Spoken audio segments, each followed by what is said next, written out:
Okay, now my students, let's proceed looking on the relationship between the hormonal coordination and the neurasthenic coordination. We are saying that the hormonal coordination and neurasthenic coordination, they are linked, or they have a relationship. And the relationship is bring by the presence of the hypothalamus and the pituitary gland. Since the hypothalamus is the center of the nervous system, while the pituitary gland is the center of the endocrine system. And now, my student, I have to recall ourselves that within the pituitary gland, it is divided with two segments: the anterior pituitary gland and the posterior pituitary gland. Now we are going to proceed looking on the chemicals that are released by the anterior pituitary gland. And now we can say that this chemical substance passes to the pituitary ends and it causes the release of the 6 trophic hormones. Hormones that stimulate other endocrine hormones to release hormones which are stored in the anterior pituitary gland. So now we can say that the chemicals which are released, the chemical substance which can be releasing or inhibiting factor which are released by the anterior pituitary gland, we can say that they cause a release of 6 trophic factor, meaning that this anterior pituitary gland iko responsible kwa ajili ya kurelease hormone 6. And those 6 hormones we have already discussed it when we try to look on the factors, on the properties of the hormone, and thereafter we are going further looking on those hormones. So when you refer back, you will see those 6 hormones which are released by the anterior pituitary gland. And now we can say that other endocrine hormone releasing hormone which are stored in the anterior pituitary gland. So those 6 hormones which are produced by the pituitary are stored within the anterior pituitary gland. But also we can say that let's see a short history of this anterior pituitary gland, generally pituitary gland. So now we can say that in the year 1930, a biologist documented the sequence of the removing of the entire pituitary from the laboratory rats. Walifanya experiment kuchunguza ile pituitary ambayo inapatikana kwa panya. Kwa sasa wali observe nini? As a result, the pituitary removal, the animal stopped growing, failed to maintain normal body temperature, and suffered from atrophy, that is shrinkage of their genitals and thyroid gland and adrenal cortex. So ile experiment walifanya kuondoa ile pati ya pituitary gland ambayo inaitwa anterior pituitary gland. Walipofanya vile waliona different kinds of results. For example, here wakaona kwamba yule organism, mainly rat, alikuwa tena aendelee kukua. Thereafter alifail to maintain normal temperature, body temperature. Body temperature yake ilikuwa haieleweki, yani ikafail kabisa ku maintain. And also suffered from atrophy, that is the shrinkage, akawa anasinyaa sasa. And also this is shrinkage on their genitals, in their reproductive area, kulikuwa na shrinkage. And also thyroid gland and adrenal cortex, also there is a shrinkage.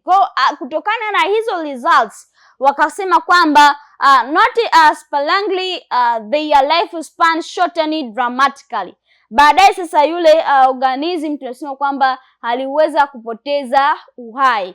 And thereafter this experiment suggests that in the addition to secreting growth hormones, the pituitary gland secretes hormones that regulate production of a wide range of other hormones. So now wakagundua kwamba pituitary gland ni glandi muhimu sana kwa living mamo yoyote, kwa sababu ukiondoa ile organ, growth haitaendelea tena kutokea, as we have already seen in that experiment, the removal of the pituitary gland within the rat. So now we can say that different kinds of metabolic activities which are found within our body are regulated by the center of the body, or the center of the brain, which is called the pituitary gland.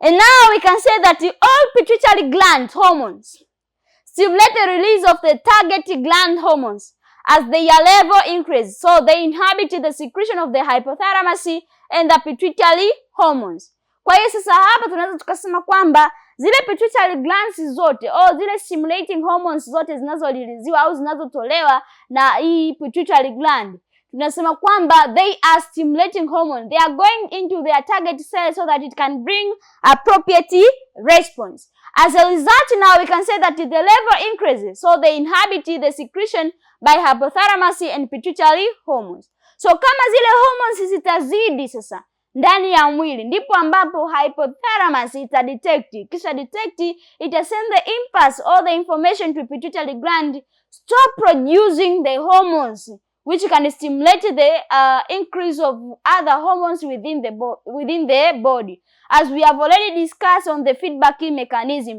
ndicho kitu ambacho kinatokea. And also we can say that when the level in the blood falls below the certain level, hypothalamus and pituitary inhibition stop and start to secreting the chemicals again.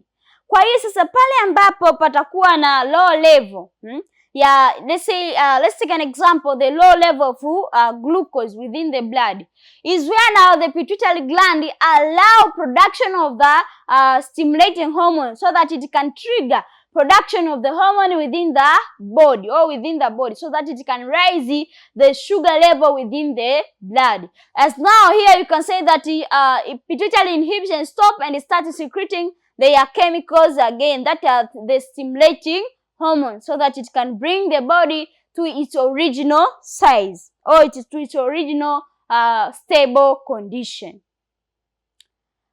And we can say that this is also referred to a negative feedback mechanism of hypothalamus and pituitary hormones. Kwa hiyo kutokana hiyo ndio tunaweza kusema kwamba pituitary gland